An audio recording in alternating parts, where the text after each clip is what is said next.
Thank you, Chairman Grassley and Ranking Member Feinstein, members of the committee. My name is Christine Blasey Ford. I am a professor of psychology at Palo Alto University and a research psychologist at the Stanford University School of Medicine. I won't detail my educational background since it has already been summarized. I have been married to Russell Ford since 2002, and we have 2 children. I am here today not because I want to be. I am terrified. I am here because I believe it is my civic duty to tell you what happened to me while Brett Kavanaugh and I were in high school. I have described the events publicly before. I summarized them in my letter to Ranking Member Feinstein and again in a letter to Chairman Grassley. I understand and appreciate the importance of your hearing from me directly about what happened to me and the impact that it has had on my life in Bethesda, Maryland from 1978 to 1984. Holton Arms is an all-girls school that opened in 1901. During my time at the school,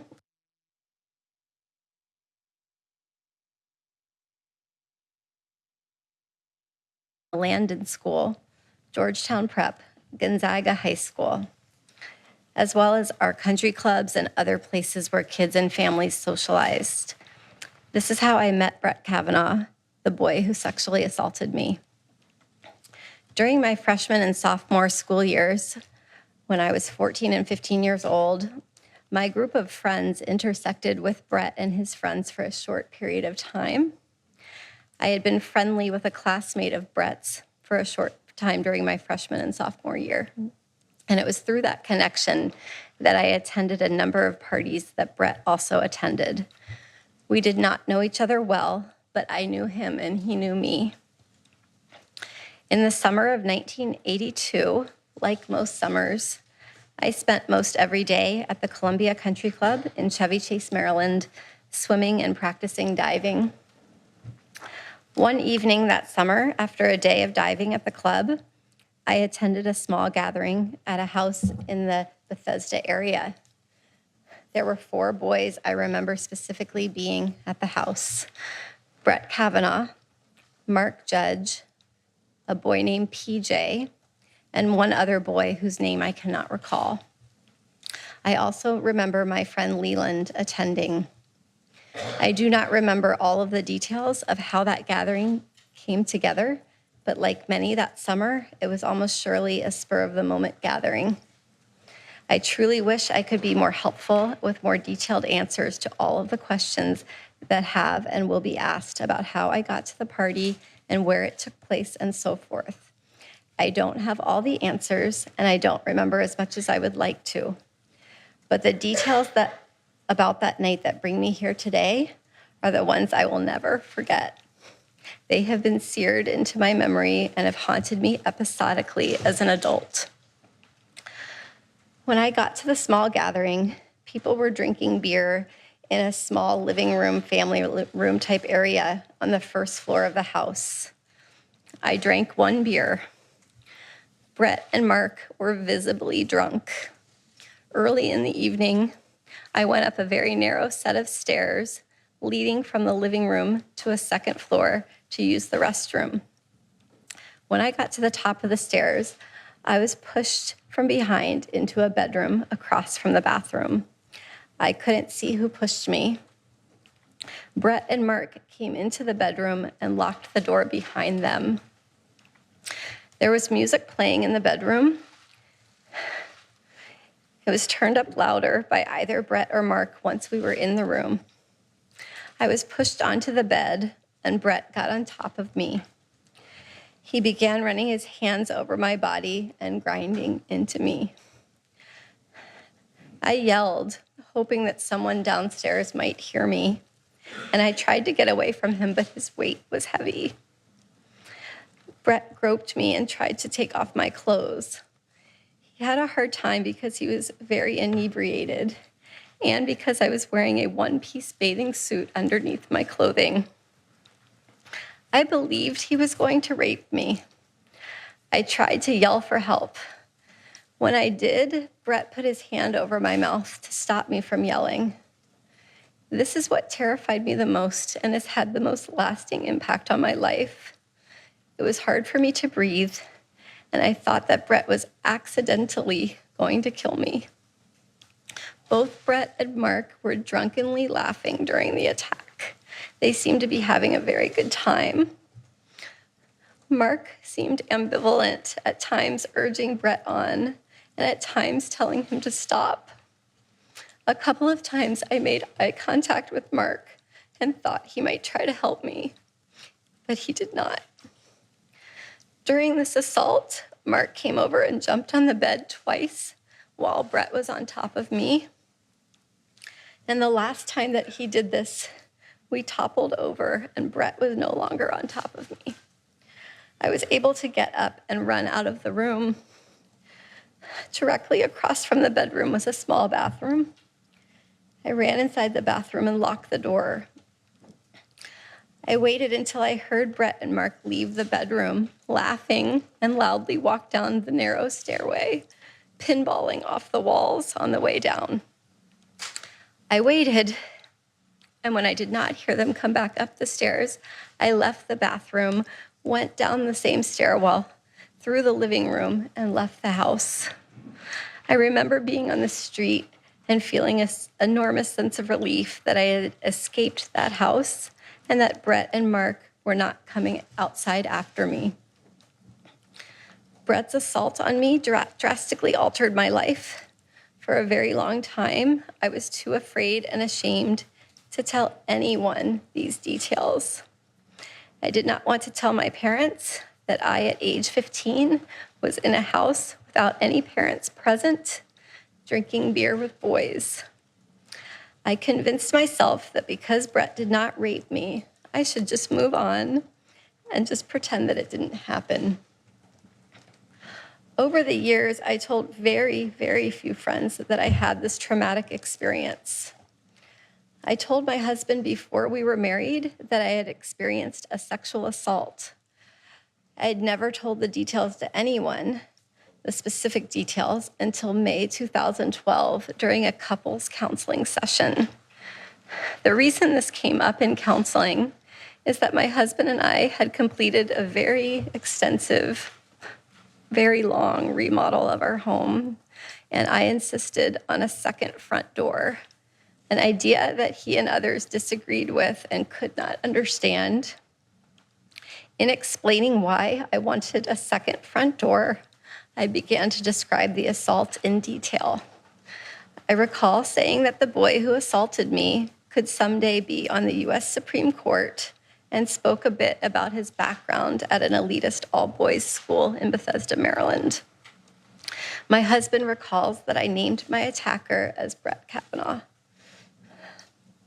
After that May 2012 therapy session, I did my best to ignore the memories of the assault because recounting them caused me to relive the experience and caused panic and anxiety.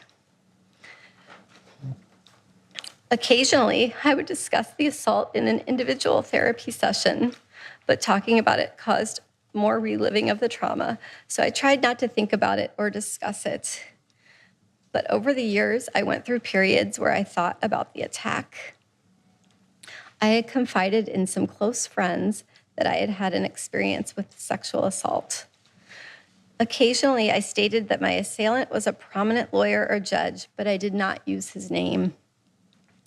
I do not recall each person I spoke to about Brett's assault, and some friends have reminded me of these conversations since the publication of the Washington Post story on September 16th, 2018. But until July 2018, I had never named Mr. Kavanaugh as my attacker outside of therapy. This changed in early July 2018. I saw press reports stating that Brett Kavanaugh was on the short list of a list of very well-qualified Supreme Court nominees.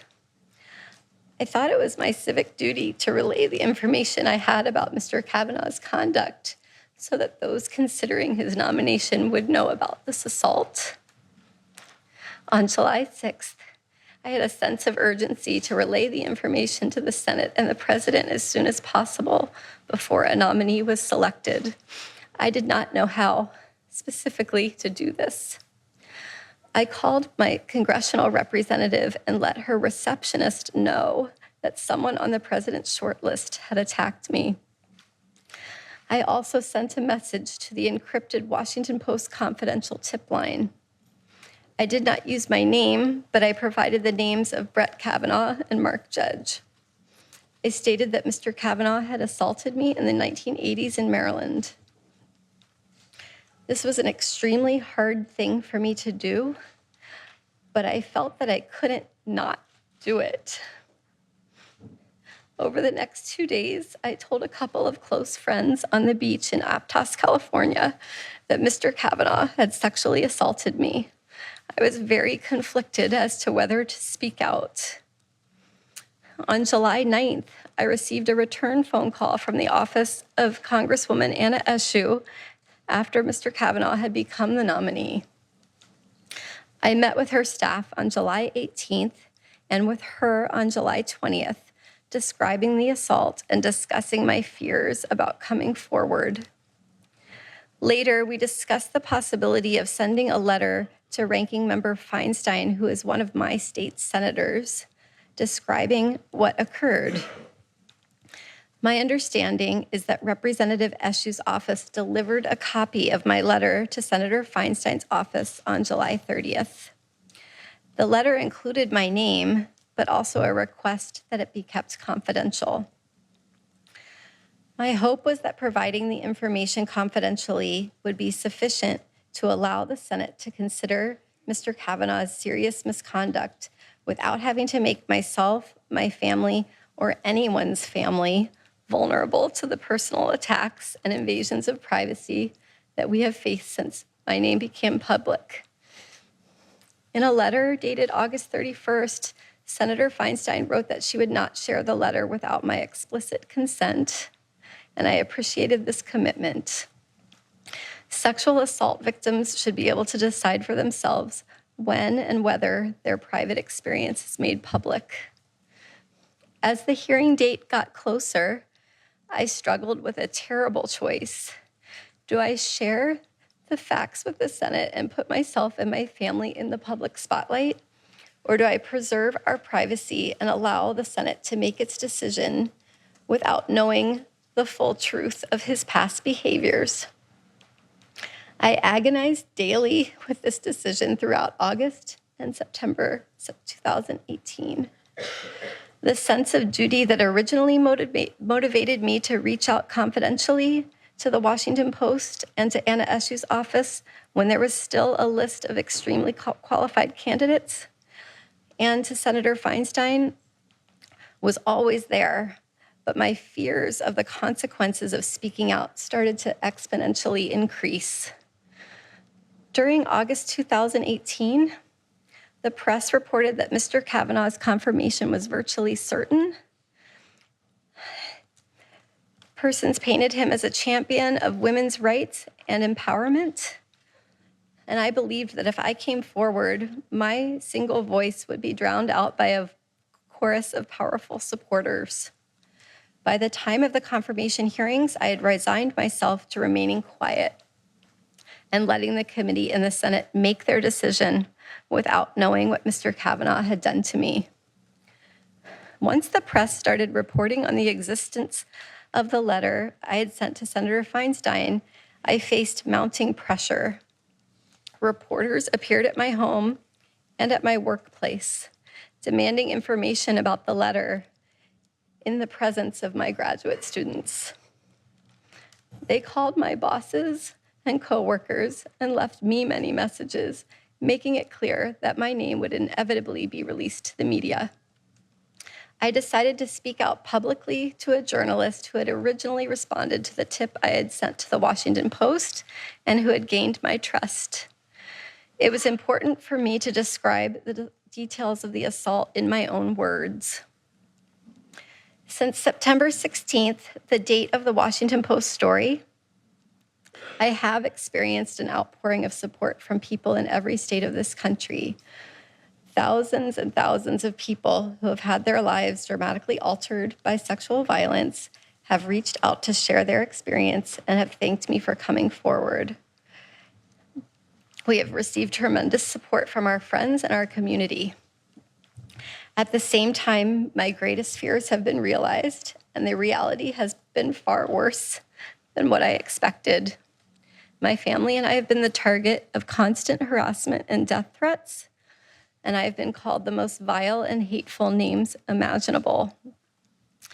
These messages, while far fewer than the expressions of support, have been terrifying and have rocked me to my core. People have posted my personal information and that of my parents online on the internet. This has resulted in additional emails, calls, and threats. My family and I were forced to move out of our home. Since September 16th, my family and I have been visiting in various secure locales, at times separated and at times together, with the help of security guards. This past Tuesday evening, my work email was hacked and messages were sent out trying to recant my description of the sexual assault. Apart from the assault itself, these past couple of weeks have been the hardest of my life. I've had to relive this trauma in front of the world, and I've seen my life picked apart by people on television, on Twitter, other social media, other media, and in this body who have never met me or spoken with me. I have been accused of acting out of partisan political motives. Those who say that do not know me. I am an independent person and I am no one's pawn. My motivation in coming forward was to be helpful and to provide facts about how Mr. Kavanaugh's actions have damaged my life so that you could take into a serious consideration as you make your decision about how to proceed. It is not my responsibility to determine whether Mr. Kavanaugh deserves to sit on the Supreme Court. My responsibility is to tell you the truth. I understand that a professional prosecutor has been hired to ask me questions, and I'm committed to doing my very best to answer them. I have never been questioned by a prosecutor, and I will do my best. At the same time, because the committee members will be judging my credibility, I do hope to be able to engage directly with each of you. And at this point, I will do my best to answer your questions and would request some caffeine. A Coke or something? That sounds good. That would be great. Look, the opening statement was devastating. And there's tremendous power in seeing a person with your own eyes and hearing them with your own ears tell that story.